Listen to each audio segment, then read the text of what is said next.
इसमें हमने सबसे पहले तो ऑपरेशनल एम्पलीफायर से रिलेटेड दो रूल्स का इस्तेमाल किया, that the voltage at inverting terminal is nearly equal to the voltage at non inverting terminal और out of the op amp inputs. इन दो रूल्स का इस्तेमाल किया। एडिशनली हमने इन पे सुपरपोजिशन अप्लाई किया।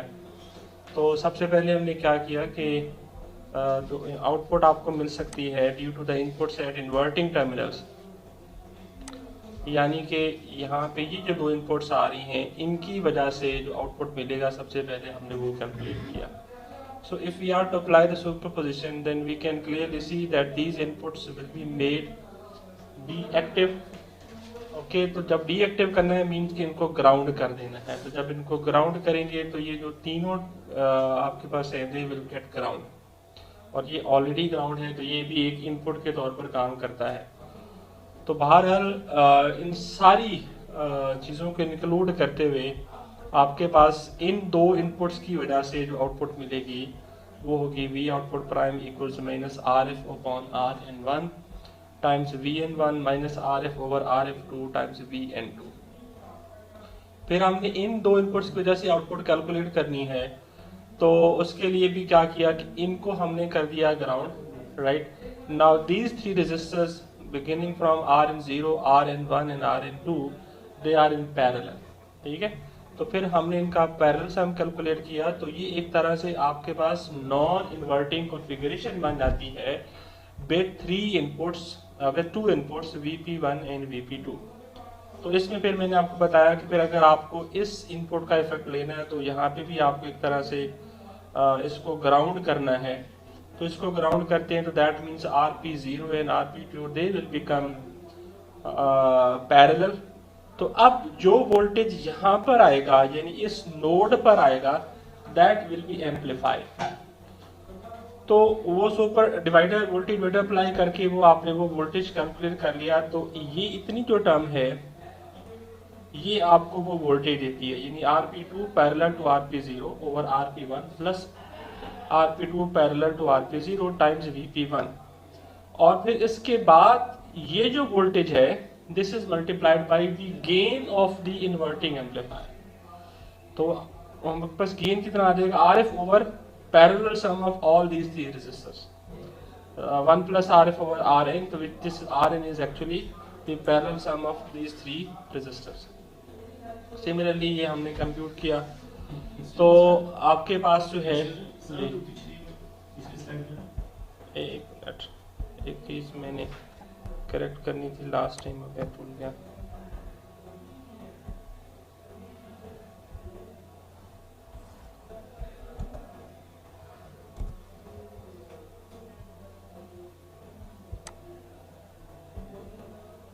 जी अब आप जो फर्स्ट इक्वेशन में लिखा हुआ R2 डिवाइड बाय Vn के साथ मल्टीप्लाई। हाँ राइट ये Rn2 है, it is Rn2 thank you.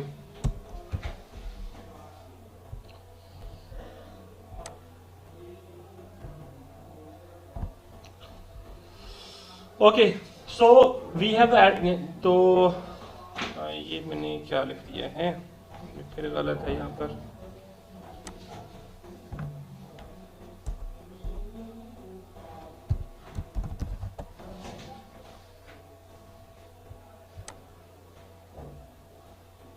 जी अब ठीक है।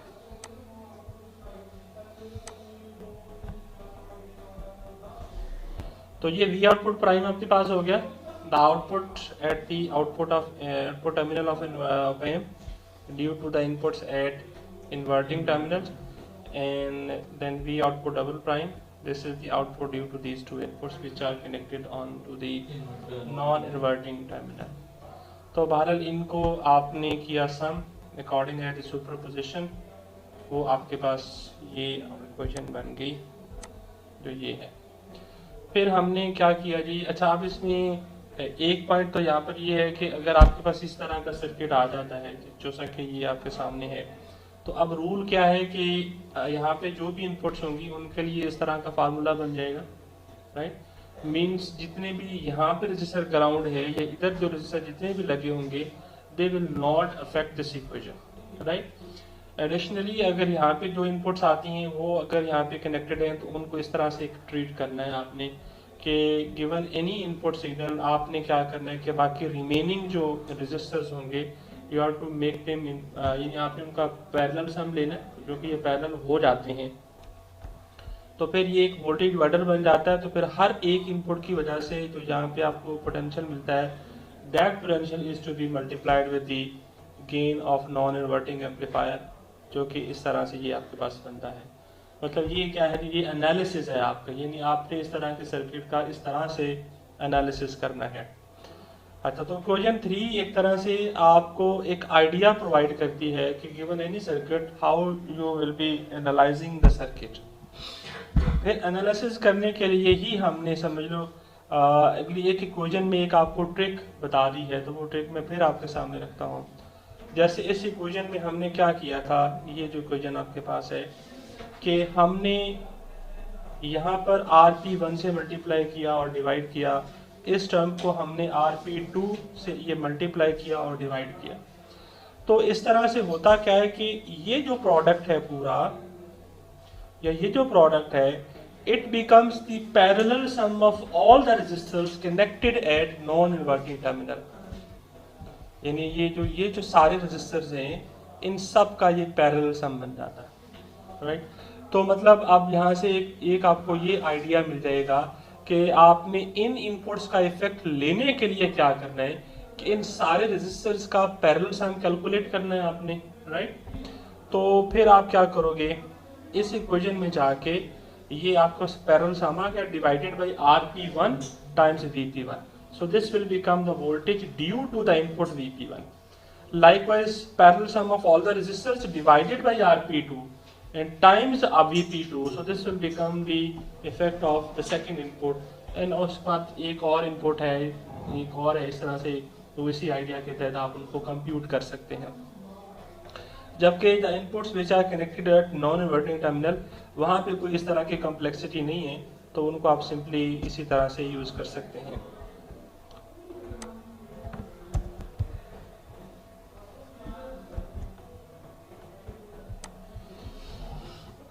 ओके तो equation 3 is the analysis equation. अब हमने क्या करना है, इस सर्किट को डिजाइन करना है। And what is meant by the design, that we are to select the values of all these resistors such that they will be obeying some implementation equation. For example,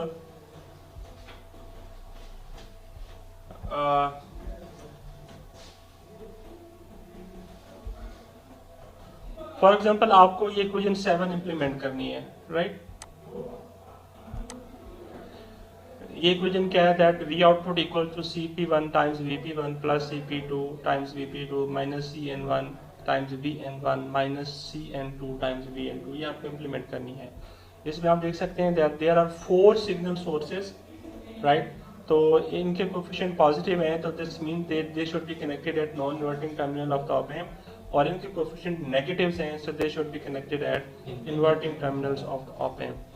तो मतलब ये कि अब आपने resistors की values को इस तरह से एडजस्ट करना है दैट ये कोफिशिएंट एक तरह से इम्प्लीमेंट हो जाए।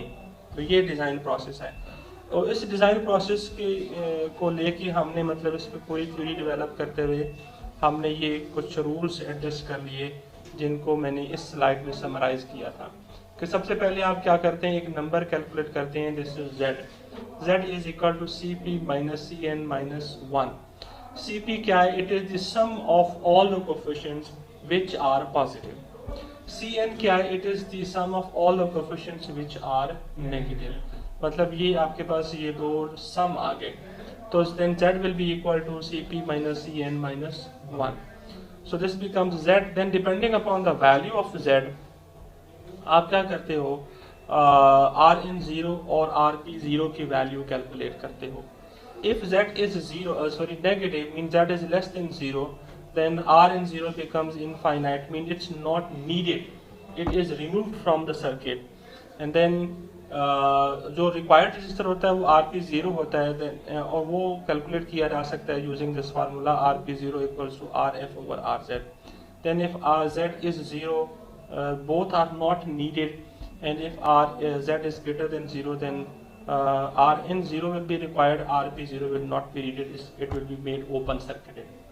तो ये सारी चीज़ें जो है मैं थ्योरेटिकली लॉजिकली डेवलप कर आया हूँ, तो आप लोगों को होपफुली ये आइडिया हो गया होगा। एक बात बताइए, वो आपने दोनों जगह पे से नेगेटिव लिखा हुआ है। हाँ भाई, ये देखिए सर, वो z इज लेस देन 0 भी नेगेटिव होगा, z इज ग्रेटर देन 0 भी नेगेटिव होगा। तो हाँ, ये पॉजिटिव लिखूंगा मैं, राइट, थैंक यू।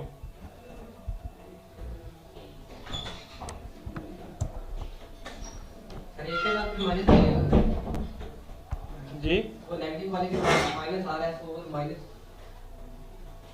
तो हाँ तो लिखा है ना आर, लेकिन वो आरपी 0 आ रहा है ओवर आरसी लिखा हुआ है आपने, नीचे भी आरएफ ओवर आरसी लिखा, दोनों सेम है।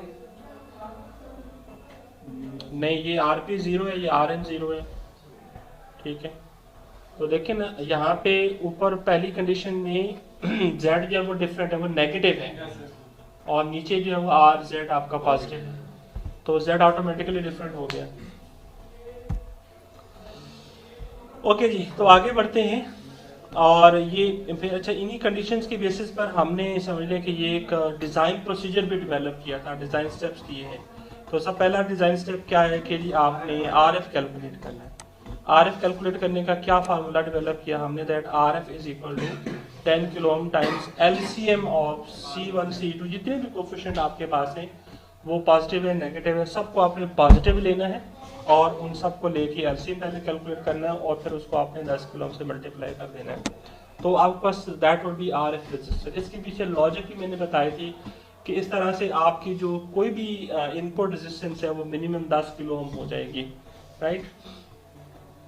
फिर उसके बाद एक कंप्यूट इनपुट रेजिस्टर्स, तो उसके लिए क्या है कि आपको कोफिशिएंट गिवन है, तो कोई भी कोफिशिएंट है that is related with resistors like this, that CI is equal to RF over RI।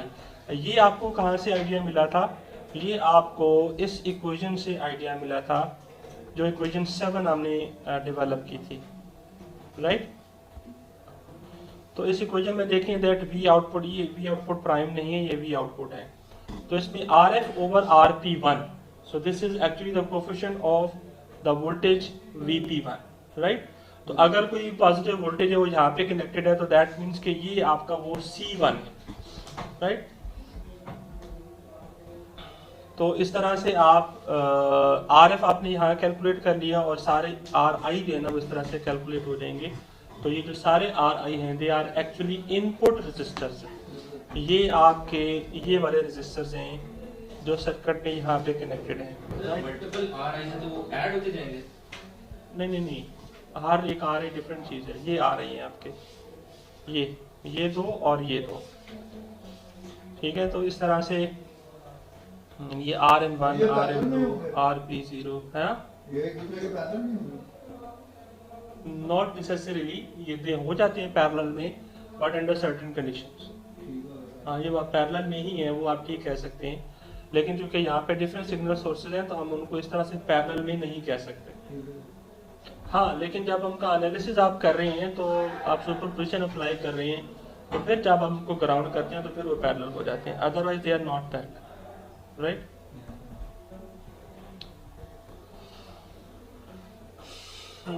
Okay, बहरहाल ये प्रोसीजर हमने डेवलप किया और इसकी बेसिस पे ये स्टेप्स आ गए। उसके बाद हमने जी Z कैलकुलेट करना है और फिर हमने RN0 या फिर हमने RP0 कैलकुलेट करना है, जो भी हमारी कंडीशन बनेगी। तो ये 4 स्टेप्स हैं। इन 4 स्टेप्स को अगली स्लाइड पे जाने से पहले मैं इन स्टेप्स को फॉलो करते हुए हम एक एग्जांपल सॉल्व करते हैं। लेट्स से आपने एक इक्वेशन इंप्लीमेंट करनी है that V output is equal to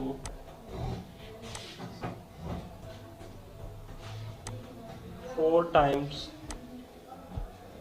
V1 plus 5 times V2 minus 2 times V3, right. तो ये आपको इक्वेशन आ गई। सबसे पहले तो आप ये डिसाइड करेंगे कि आपके सर्किट की कॉन्फ़िगरेशन क्या होगी।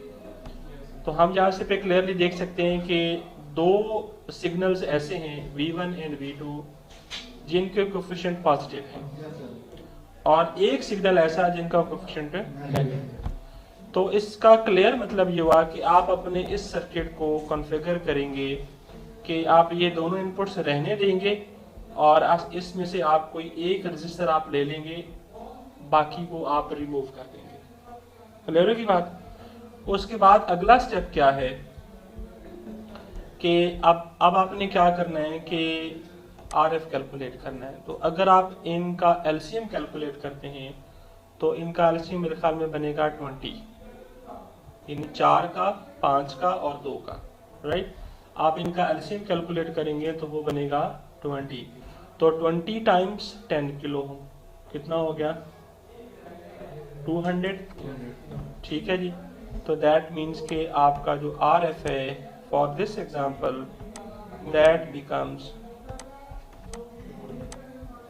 200 kilo, right.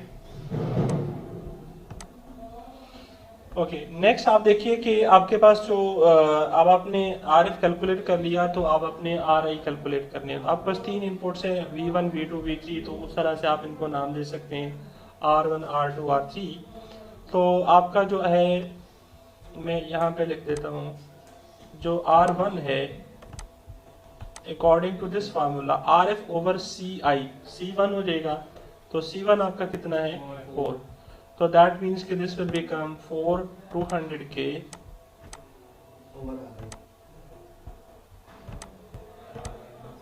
upon 4. So this is equal to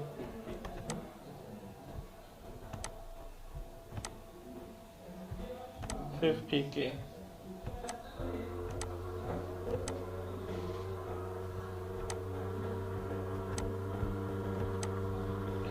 Then R2 will be equal to similarly 200K over 5, तो ये 40K हो जाएगा।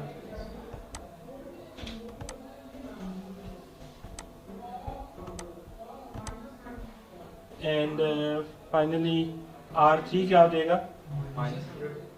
नहीं, रेजिस्टेंस कभी नेगेटिव नहीं होता। आपने कोफिशिएंट को हमेशा पॉजिटिव ही लेना है, ठीक है। तो उसका जो नेगेटिव है वो इम्प्लीमेंट उस वक्त होगा जब आपने उसको इन्वर्टिंग पे कनेक्ट कर, ठीक है। तो so you must be very clear about that. जब आपने उसको इन्वर्टिंग पे कनेक्ट कर दिया, नेगेटिव इम्प्लीमेंट हो गया, that's not needed now.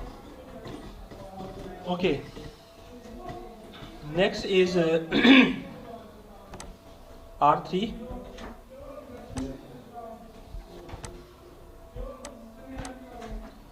So R3 will become 100K, ये आपका 100K आ गया।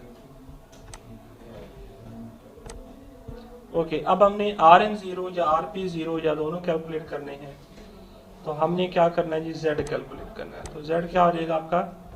ये क्या है जी? C, यानी फार्मूला में पहले लिखता हूँ Cp minus Cn minus 1।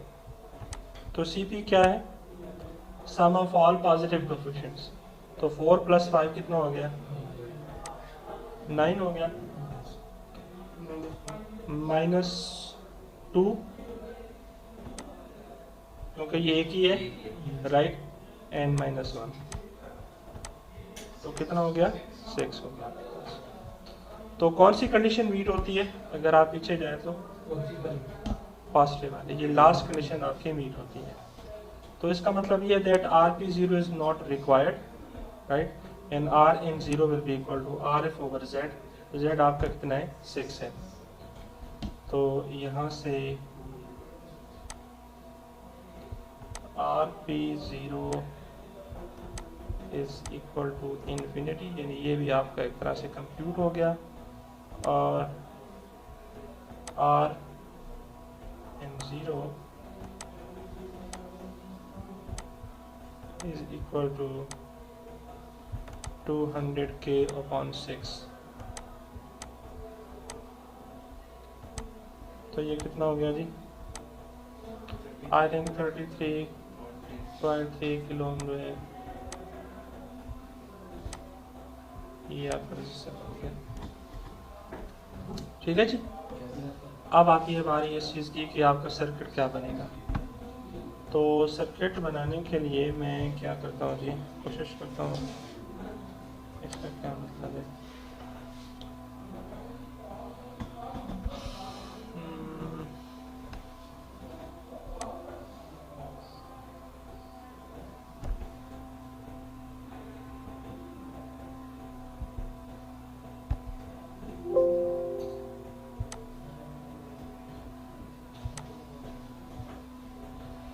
Okay, मैं यहाँ पे एक खाली स्लाइड फिलहाल जो है वो इसमें इंसर्ट करता हूँ ताकि मैं आपको सर्किट बना कर दिखा सकूँ। तो जो हमने कैलकुलेशंस की हैं उसके लिहाज से आपके पास जो है एक इनपुट है दैट इज कनेक्टेड इन्वर्टिंग पे और एक है आपकी नॉन इन्वर्टिंग पे, और आपका RP 0 जब वो इन्फिनिट है वो आपको रिक्वायर्ड नहीं है, जबकि Rn 0 जो है ना वो आपने 33.33 किलो किया है। तो इस लिहाज से सबसे पहले चलें जी, आप ये हमने लगा दिया फीडबैक रजिस्टर।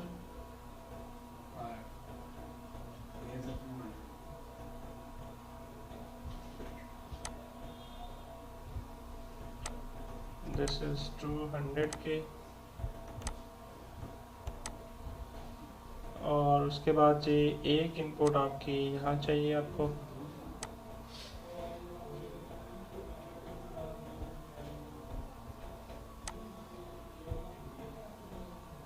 और एक रिजल्ट जो है वो यहाँ से आप कनेक्ट करके उसको करेंगे।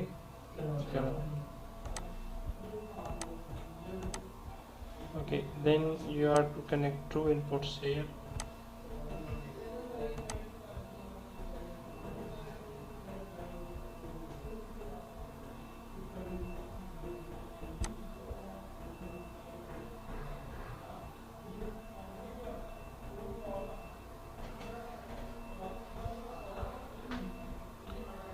चलिए, तो आप अगर हम देखें पीछे सर्किट कॉन्फ़िगरेशन के लिहाज से, तो चलिए आप इसको V1 का नाम दे दें, इसको V2 का नाम दे दें और इसको आप V3 का नाम दे दें। तो जिसको V1 का नाम दिया है R1 रजिस्टर उसी को कहना है, ठीक है। तो यहाँ पे जो R1 है आपका वो 50 है 40 है 50 है, ओके 50K हो गया। और R2 जो है आपका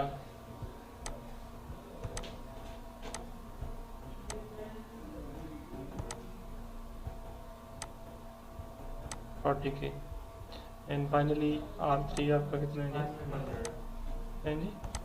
100 100K और Rn0 है आपका 33.3K, ठीक है जी। So this completes the design, यानी आपने डिज़ाइन इस तरह से करना है, right. Okay, let's move on. ये जो आपकी एक्सरसाइज 2.9 है, ये जो हमने पीछे कॉन्सेप्ट पढ़े हैं जिनकी बेसिस पर हमने एनालिसिस किया है और फिर हमने डिज़ाइन किया है, तो ये बेसिकली एनालिसिस के लिए, एनालिसिस को एक तरह से और ज़्यादा आपको अंडरस्टैंड करवाने के लिए एक एक्सरसाइज है कि आप देखिए कि आपके पास 2 इनपुट्स हैं at non inverting terminal, they are connected, और उसके बाद हमें ये देखना है कि इन इनपुट्स की वजह से आपको आउटपुट क्या मिलेगा। तो सबसे पहले अगर आप V1 के इफेक्ट लेते हैं तो दैट मीन्स कि आपने इसको क्या करना है, ग्राउंड। तो दैट उसका मतलब ये है कि अब इसकी वजह से जो वोल्टेज जहाँ पर होगा वही नॉन इन्वर्टिंग एम्पलीफायर्स को एम्पलीफाई करेगा। तो ये तो बहुत सिंपल हो गया ना, उसी कॉन्सेप्ट को इस्तेमाल करते हुए that your V output will become equal to, सबसे पहले आप गेन लिख लें इस पूरे एम्पलीफायर का। तो चूंकि ये नॉन इन्वर्टिंग एम्पलीफायर है तो गेन क्या हो जाएगा आपका 1 plus R2 is 9 kilo and then divided by R1 1 kilo. तो ये हो गया आपका 9K अपॉन 1K टाइम्स वो voltage which will be amplified. अच्छा, अब इसमें एक वोल्टेज इसकी वजह से है तो उस पर वोल्टेज वायर आपने अप्लाई किया, तो इसकी अक्रॉस जो वोल्टेज होगा that would be the voltage जो एम्पलीफाई होगा इस सिग्नल में से, राइट। तो this will become 3K over 3K plus 2K।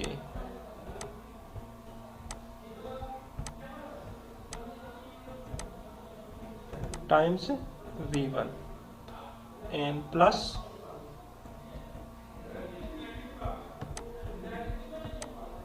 इसी तरह से जब आप इसका इफेक्ट लेंगे तो इसको आप ग्राउंड करेंगे.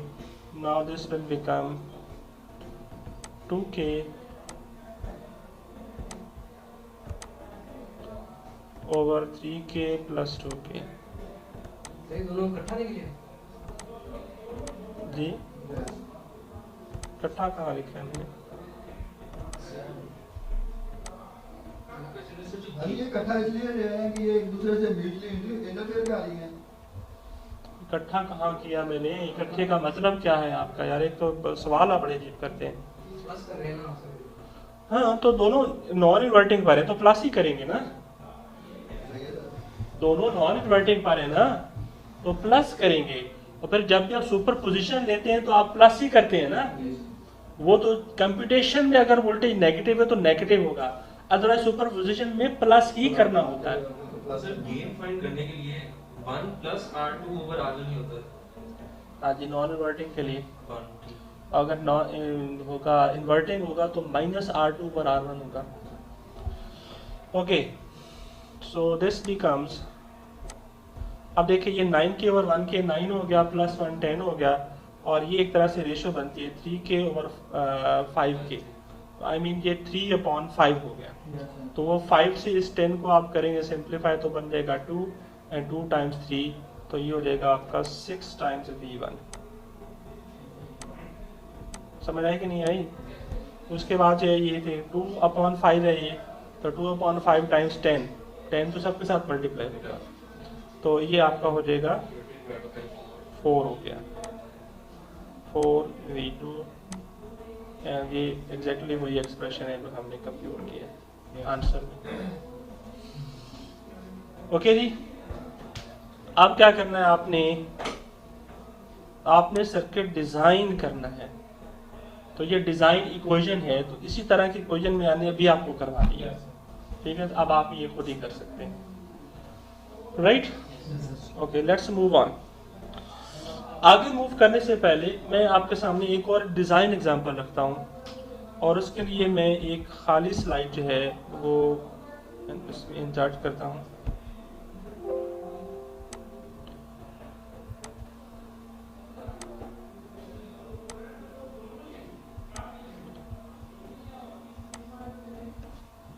और इसमें हम एक डिजाइन प्रॉब्लम लेते हैं that we are to design a circuit whose output V output is equal to 5 times V2 minus V1 इस तरह का. अच्छा, अब अगर इसकी इक्वेशन पे अगर आप गौर करें तो ऑपरेशनल एम्पलीफायर की जो आउटपुट है V आउटपुट वो भी इसी तरह से है, ऐसे ही है ना. वो है A times V2 minus V1.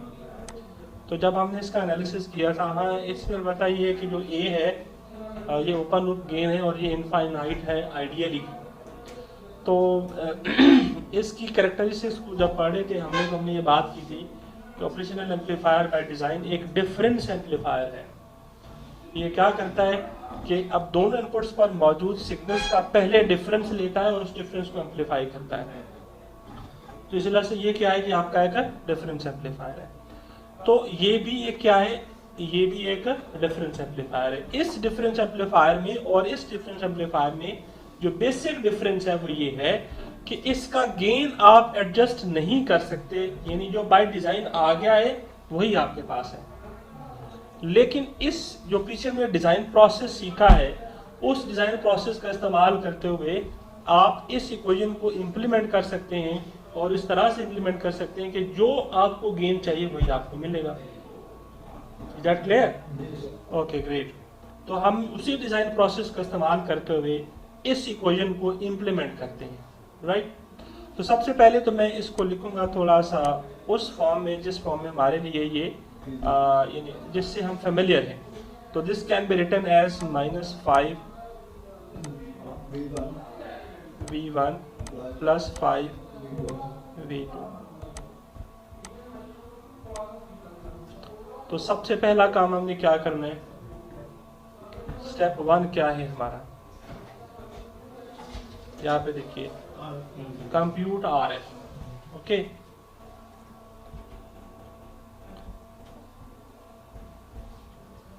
तो जनाब आपका RF जो है 10K टाइम्स LCM ऑफ 5,5, क्योंकि दोनों का कोएफिशिएंट आया आपके पास 5 है। LCM of 5,5, so they are equal to 50 kilo. So this resistance become equal to 50 kilo. अगला स्टेप क्या है जी आपके पास, कंप्यूट RI। दो इनपुट्स आपके बन गए, तो आपने दोनों इनपुट रेजिस्टेंस कैलकुलेट करने हैं, तो बहुत ही आसान है। R1 का हो गया आपके पास 50K/5, ऐसा ही है ना,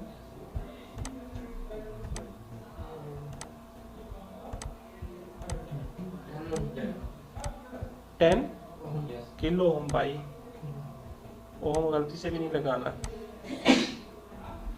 10 किलो, राइट। और चूंकि V2 का कोएफिशिएंट भी 5 है, तो इसलिए आपका R2 भी यही आ जाएगा, ऐसा ही है ना। Okay, then you are to calculate Rn0 और Rp0। तो उसके लिए क्या कैलकुलेट करना है आपने, Z। तो Z है, आप देखिए 5, पॉजिटिव भी 5 है, नेगेटिव भी 5, तो -5 हो गया एंड -1, आंसर क्या बना, -1। सो कौन सी कंडीशन नेगेटिव वाली, ये RM हाँ, मगर नेगेटिव आ गया तो Rn इज एलिमिनेटेड। आपको क्या चाहिए, Rp0। तो Rp0 का क्या फार्मूला है दिया आपके पास,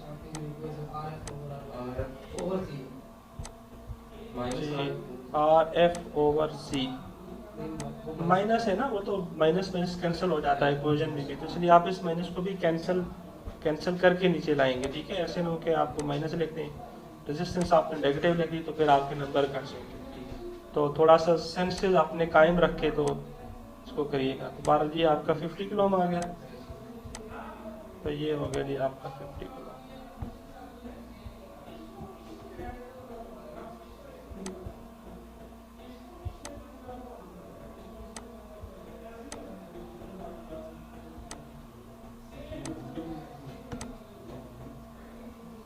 ठीक है जी, 50K। अब ये सर्किट क्या बनेगा, ये जनाब आपने सर्किट ऑन कर दिया,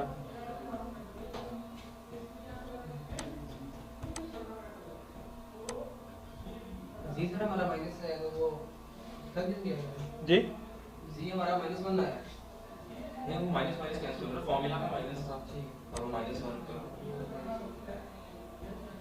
-5 ही तो लेकिन सर वो वही आपने वो RF और RG लिखा हुआ था, इसलिए मैं पूछा था।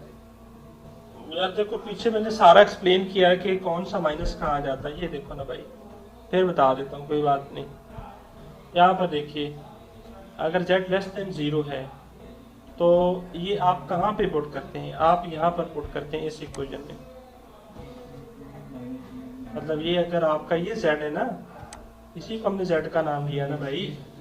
अगर आप ये नेगेटिव है तो इधर भी तो नेगेटिव होना चाहिए ना, इक्वालिटी एस्टैब्लिश करने के लिए।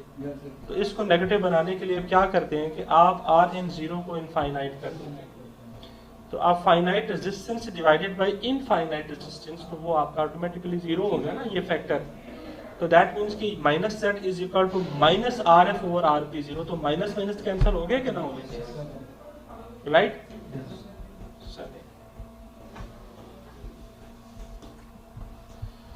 तो आप देखिए कि एक इनपुट यहाँ पे लगी और ये आपका फीडबैक रजिस्टर हो गया।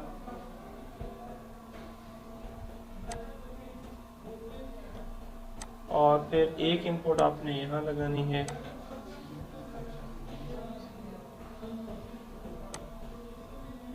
और एक रजिस्टर आपका यहाँ पर है जिसको आपने करना है ग्राउंड। तो ये है 50K,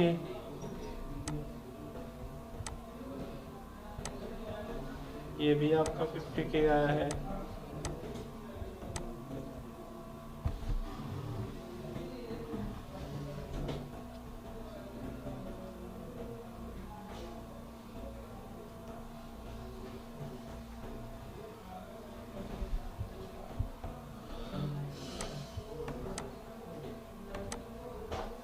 $10K और $10K, ये वैल्यू है ना आपके पास? तो R2 के साथ पैरेलल में है ना?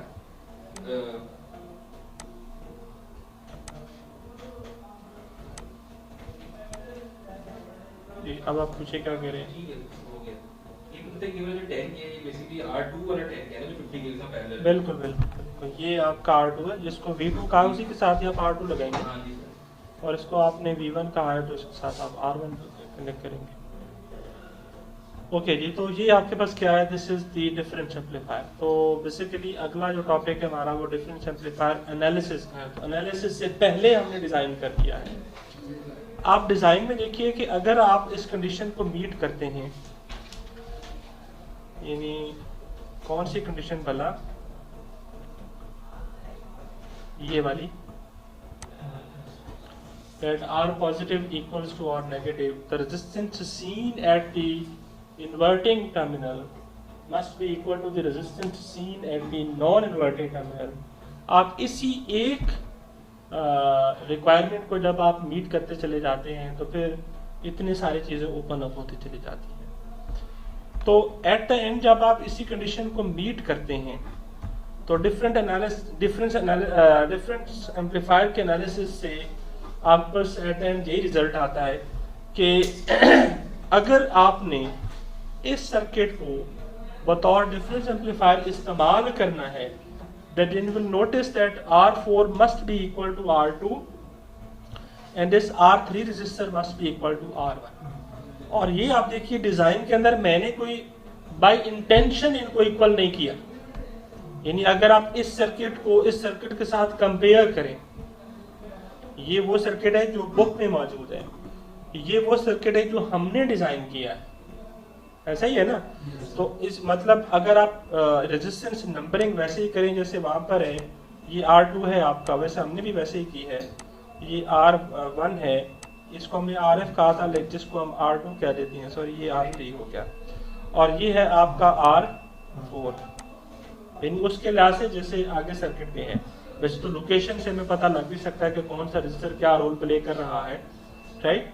तो कहने का मकसद ये है कि इसका जब हम एनालिसिस करेंगे उसी तरह से यूजिंग सुपरपोजिशन थ्योरम, तो आपको बस इस तरह की एक इक्वेशन आ जाती है, जैसी इक्वेशन ये बिल्कुल वैसे ही है जैसे वो आपके पास लीनियर समर एनालिसिस के लिए आई है। सिर्फ यहाँ पर फर्क ये है कि यहाँ पर एक एक इनपुट मौजूद है इन्वर्टिंग और नॉन इन्वर्टिंग पर, और दूसरा ये है कि यहाँ पर एक रजिस्टर हमने लगा के ग्राउंड किया है, लेकिन इधर हमने ग्राउंड नहीं किया हुआ। तो सिर्फ ये डिफरेंस है, बाकी जो मेथड है बेसिक मेथड वो यही है कि आपने सुपरपोजिशन अप्लाई किया है। तो बहरहाल अब आगे इसमें जब आप एनालिसिस करते हैं और आप इसको आपने एक तरह की एक वेटेड इक्वेशन में कन्वर्ट करना होता है, तो ये इक्वेशन आपकी बिल्कुल ऐसे ही है जैसे कि ये हमने यहाँ पे लिखी है, ये देखिए, राइट? और जैसे ये यहाँ पे लिखी है, राइट? तो ये बिल्कुल वैसे ही है। तो आई मीन टू से कि this difference amplifier can be analysed बिल्कुल वैसे ही जैसा हम पीछे पढ़ के आए। अच्छा, अब मैं ये डिफरेंस एम्पलीफायर वाला जो टॉपिक है ना, मैं इसको आप लोगों के लिए छोड़ रहा हूँ, और इससे अगला जो टॉपिक है ना वो है इंस्ट्रूमेंटेशन एम्पलीफायर, मैं उस पर चला जाऊँगा। अच्छा, अब आपके सामने इसके मैं एनालिसिस रिजल्ट्स रखता हूँ, और अगर आप एक चीज़ को अगर आप गौर से देखें तो हमने एक तरह से दो डिफरेंस एम्पलीफायर पढ़ लिए हैं। एक तो आपका ऑपरेशनल एम्पलीफायर इटसेल्फ एक डिफरेंस एम्पलीफायर है कि नहीं? यानी उसकी इस इक्वेशन को अगर आप गौर से देखें तो ये मैंने ऑपरेशनल एम्पलीफायर के लिए लिखी है। तो ऑपरेशनल एम्पलीफायर बाय डिजाइन एक डिफरेंस एम्पलीफायर है। अब ये वाला डिफरेंस एम्पलीफायर और ये वाला डिफरेंस एम्पलीफायर दोनों में बेसिक डिफरेंस क्या है? नंबर वन, इसका ये जो गेन है ये बहुत बड़ा नंबर है। ये जो गेन है समझ लें कि ये मिनिमम भी हो तो 1000 वोल्ट बाई वोल्ट होता है, क्योंकि बहुत बड़ा नंबर है। एक तो प्रॉब्लम ये है। दूसरा, इसी गेन के साथ एक और प्रॉब्लम है कि ये अनकंट्रोलेबल है। आई मीन टू से अनकंट्रोलेबल इन द सेंस कि अगर आपको चाहिए 100 वोल्ट बाई वोल्ट तो आपको एक पहली बात तो ये आपको 100 वोल्ट बाई वोल्ट का ऑप-एम्प मिलेगा ही नहीं, ठीक है? इसलिए मतलब इतना ज़्यादा गेन जब आपको चाहिए नहीं तो दैट मीन्स कि इतने कम गेन वाला आपको जो आपकी रिक्वायरमेंट हो सकती है उतना वैसा ऑप-एम्प आपको मिलेगा ही नहीं। तो अनकंट्रोलेबिलिटी इन द सेंस है कि if you want to have a gain of your desire, आपको जिस तरह का गेन चाहिए वो अगर आपको चाहिए तो वैसे गेन का ऑप-एम्प आपको मिलना ऑलमोस्ट इम्पॉसिबल होता है। तो मतलब ये गेन अनकंट्रोलेबल है। You can not change it, you can not very it with your own will, ठीक है? तीसरा प्रॉब्लम इसके साथ ये है कि it is highly dependent upon the frequency of the input signal. इस पर बड़ा डीप एनालिसिस करेंगे नेक्स्ट लेक्चर में कि ये क्या प्रॉब्लम है। तो कहने का मकसद ये है कि इसके साथ तीन बड़े प्रॉब्लम्स हैं, right? Number one, its gain is too large. Second, it's uncontrollable, designer can not change its value. And number three, it's highly unstable and highly dependent upon the frequency of the input signal, ठीक है? बाकी इसमें चूंकि ये semi conductor device है, semi conductor IC है आपके पास, तो टेम्परेचर इफेक्ट्स भी शामिल इसके अंदर हो जाते हैं। चलें, ये तो हो गए इसके बुरे फीचर्स। अब अच्छे फीचर्स क्या हैं? अच्छे फीचर्स ये हैं कि ये जो आपका ऑपरेशनल एम्पलीफायर है ये एक वोल्टेज एम्पलीफायर है, और हमने लॉजिकली थ्योरेटिकली ये पढ़ा है that for an ideal voltage amplifier it's input resistance should be infinite, it's output resistance should be 0, और उसका गेन जो है वो काफ़ी ज़्यादा होना चाहिए, जितना मतलब हम चाहते हैं वैसा होना चाहिए, ठीक है? ये उसके फीचर्स हैं। उसका जो बैंडविड्थ है that should be infinite. Bandwidth infinite होने का क्या मतलब है? That amplifier should be able to amplify the signal of any frequency, ठीक है? फिर ऑपरेशनल एम्पलीफायर के साथ अटैच्ड जो उसकी एक अपनी प्रॉपर्टी है वो है कॉमन मोड रिजेक्शन, ठीक है? यानी इस डेफिनेशन में आपके सामने क्या आता है that it will amplify the difference of the signal, जो इनमें कॉमन होगा उसको वो एम्पलीफाई नहीं करेगा। तो इसको समझाने के लिए मैंने आपको एग्जांपल दी थी कि लेट्स से V2 आपका 5 वोल्ट है, V1 आपका 3 वोल्ट है, तो दोनों का डिफरेंस क्या है? 2 वोल्ट। कॉमन क्या है? 3 वोल्ट। डिफरेंस 2 वोल्ट है, कॉमन 3 वोल्ट है। तो ये 3 वोल्ट को एम्पलीफाई नहीं करेगा, करेगा किसको? 2 वोल्ट को। तो मतलब जो कॉमन सिग्नल आता है वो उसको ये रिजेक्ट कर देता है, ठीक है? जो कि ये अच्छी प्रॉपर्टी है, और आप इसको रियलाइज करते चले जाएंगे जैसे जैसे आप इसकी एप्लीकेशंस पढ़ेंगे। अगर एक 6 वोल्ट और एक 3 हो तो उसमें कॉमन भी 3 आ रहा है और डिफरेंस भी 3 आ रहा है। हाँ, तो मतलब वही चीज़ है ना, जो आपका डिफरेंस है उसको एम्पलीफाई करेगा, जो कॉमन है उसको नहीं करेगा, ठीक है? तो अच्छा, अब अच्छे फीचर क्या है कि इस एम्पलीफायर की इनपुट रेजिस्टेंस बहुत ज़्यादा है, राइट? इसकी आउटपुट रेजिस्टेंस 0 है। बैंडविड्थ बहुत कम है, बैंडविड्थ इसकी बहुत कम है, राइट? और CMRR बहुत अच्छी है, राइट? तो अगर मैं एक लिस्ट बनाऊं RI R0, लेकिन मैं थोड़ा सा यहाँ से सफाई कर लेता हूँ।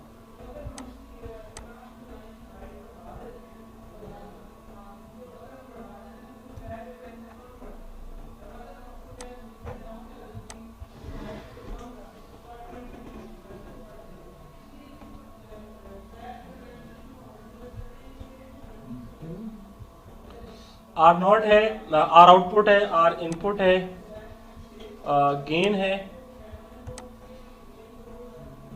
और बैंडविड्थ है,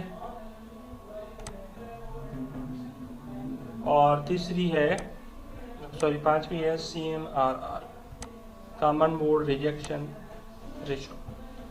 अगर आप ऑप-एम्प की बात करते हैं, यानी if you talk about op-amp,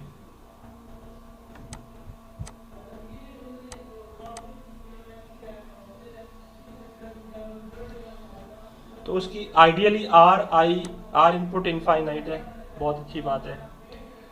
उसका जो आउटपुट रेजिस्टेंस है ना, ये आइडियली 0 है, बहुत अच्छी बात है। उसका जो गेन है वो आइडियली बहुत ज़्यादा है, बहुत अच्छी बात है। उसके बाद उसकी बैंडविड्थ वाली जो चीज़ है, this is not good, I will prove it later on, ठीक है, कि इसकी बैंडविड्थ अच्छी बिल्कुल भी नहीं है। और उसके बाद आखिर पे है कि इसके कॉमन मोड डिटेक्शन रेशियो जो है ना वो बहुत अच्छी है। आइडियली इन्फिनिट है, हम आइडियली इन्फिनिट मान के ही उसको एनालिसिस करते हैं, बट आइडियली इन्फिनिट क्या है कि हम कह रहे हैं कि अच्छी बात नहीं है। नहीं, हम ये कह रहे हैं, हाँ,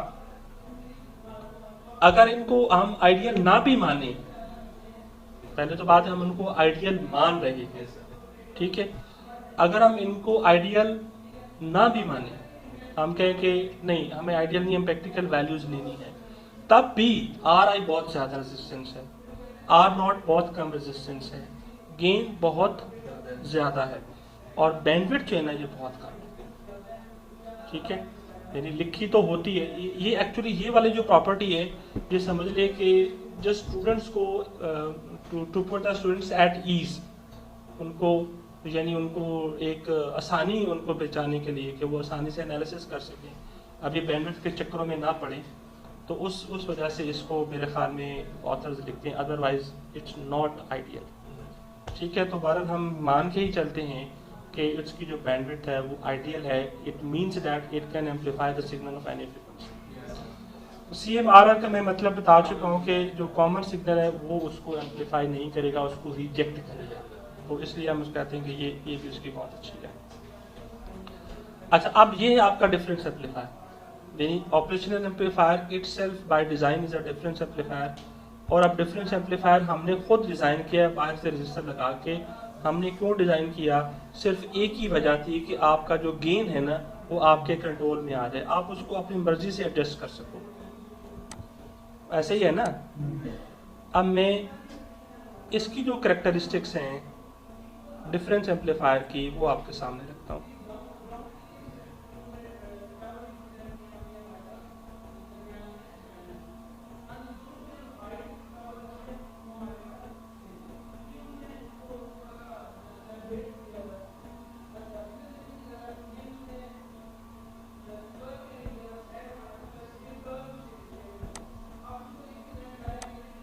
ये आपका हो गया DA मतलब डिफरेंस एम्पलीफायर, और उसकी जो RI है और R0 है, R गेन है, फिर इसकी बैंडविड्थ है, फिर इसकी CMRR।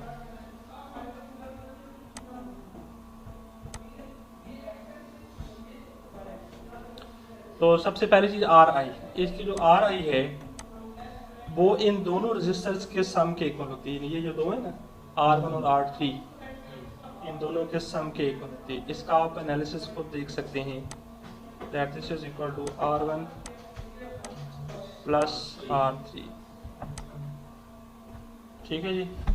तो मतलब इसकी जो इनपुट रेजिस्टेंस है वो फाइनाइट है, यानी कि यहाँ पे ये 10 किलो ओम के रेजिस्टर हैं, तो ज़्यादा से ज़्यादा ये कितनी होगी 20 किलो, जबकि नॉर्मल ऑप-एम्प में जो ये रेजिस्टेंस है ये मेगा ओम्स और गीगा ओम्स तक होती है। So that's too high as comparison to this resistance.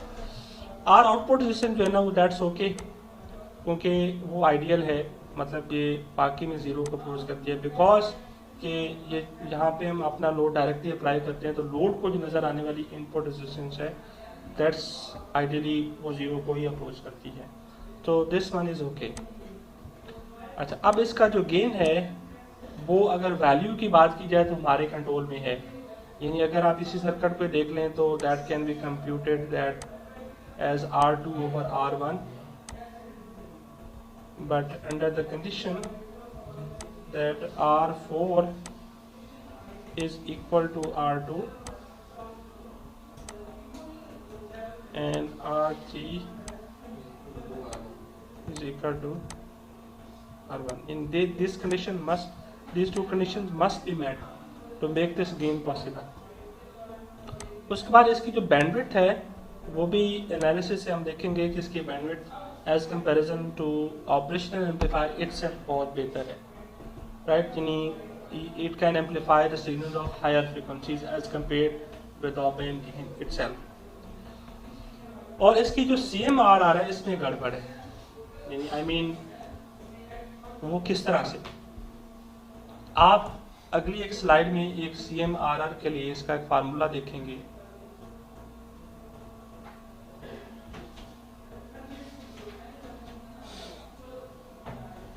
ये देखिए, ये हमने यहाँ पे इसका कॉमन मोड गेन कंप्यूट किया हुआ है. तो कॉमन मोड गेन को जब आप डिवाइड करते हैं डिफरेंशियल मोड गेन से तो आपके पास एक एक्सप्रेशन बनता है.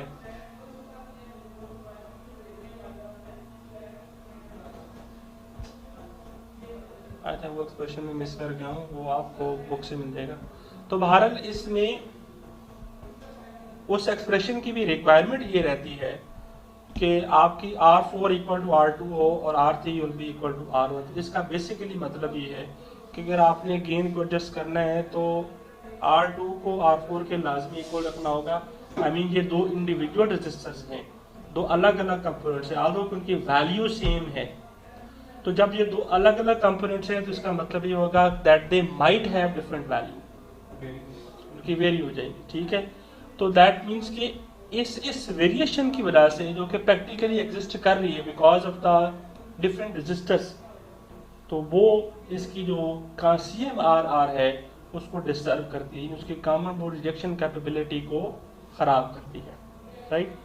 तो यहाँ पे ये जो कंडीशंस हैं तो इनको मीट करने की वजह से अब इसमें 2-3 प्रॉब्लम्स आ जाते हैं. पहला प्रॉब्लम ये है कि because R2 and R4 and R1 and R3 they will be individual and different resistors, so practically it will be impossible that you will have two resistors of same value.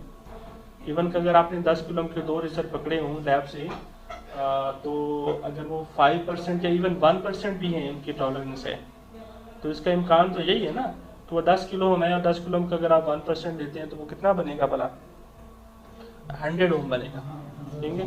तो मतलब 10 kilo ohm plus minus 100 ओम जो है ऊपर नीचे very कर सकता है, ठीक है ना.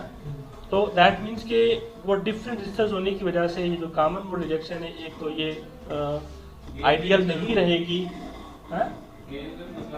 जी, पहली बात तो ये कि CMRR it will not be ideal age that in the operational amplifier itself. पहला प्रॉब्लम तो ये.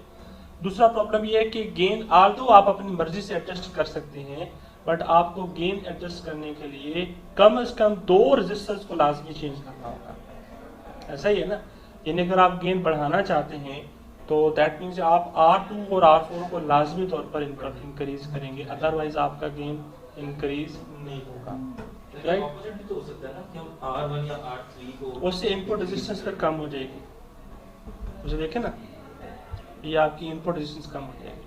यानी तीसरा प्रॉब्लम भी यही है कि आपका ये जो डिफरेंस एम्पलीफायर है उसकी जो इनपुट रेजिस्टेंस है वो फाइनाइट है, it's not infinite as compared with the operational amplifier itself, right. तो अब ये जो आपके पास 3 प्रॉब्लम्स हैं. Problem number 1, finite input resistance यानी इनपुट रेजिस्टेंस आइडियल नहीं है, कम है. गेन एडजस्ट करने के लिए आपको कम से कम 2 रेजिस्टर्स चेंज करना होंगे, right. And number 3, because the resistor which will be forming gain वो इंडिविजुअल होंगे और सेपरेट कंपोनेंट्स होंगे, इंडिविजुअल कंपोनेंट्स होंगे, तो they will not produce ideal common mode rejection. तो इन 3 जो प्रॉब्लम्स हैं उनका सोल्यूशन जो है ना वो एक और डिफरेंस एम्पलीफायर है, और वो है आपका इंस्ट्रूमेंटेशन एम्पलीफायर। यानी आप डिफरेंस एम्पलीफायर की स्टेज से हम आगे चले गए कहाँ पर, इंस्ट्रूमेंटेशन एम्पलीफायर में, और वो भी बाय डिजाइन डिफरेंस एम्पलीफायर, ठीक है। लेकिन बेसिकली उसकी एप्लीकेशन जो है ना वो इंस्ट्रूमेंटेशन में और इंस्ट्रूमेंटेशन लाइक सिस्टम्स में इतनी ज़्यादा है कि उसको फिर इंस्ट्रूमेंटेशन एम्पलीफायर का नाम दिया गया है, ठीक है वो बेसिकली डिफरेंस एम्पलीफायर है।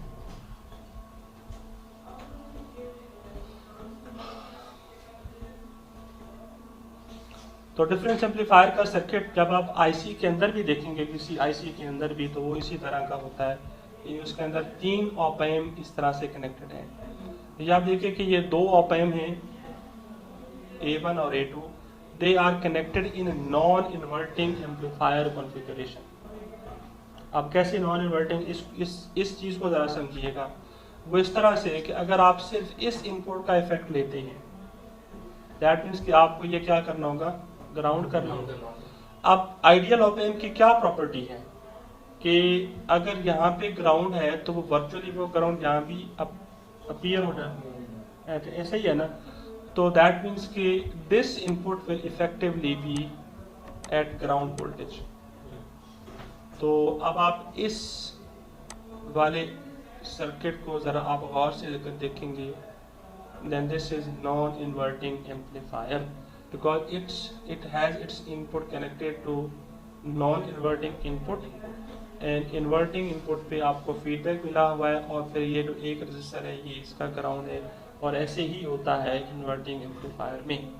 इसी तरह से अगर आप सिर्फ इस इनपुट का इफेक्ट कंसीडर करते हैं तो फिर ये जो ग्राउंड है आपका ये इधर आ जाएगा, ऐसा ही है ना, ठीक है। तो then this is another inverting amplifier. तो इस अब हुआ क्या है बेसिकली, अगर आप इस सर्किट को गौर से देखें तो ये वही है जो आपका डिफरेंस एम्पलीफायर हमने पीछे पढ़ा है, राइट जी। यानी ये सर्किट की फॉर्म को अगर आप गौर से देखें, ये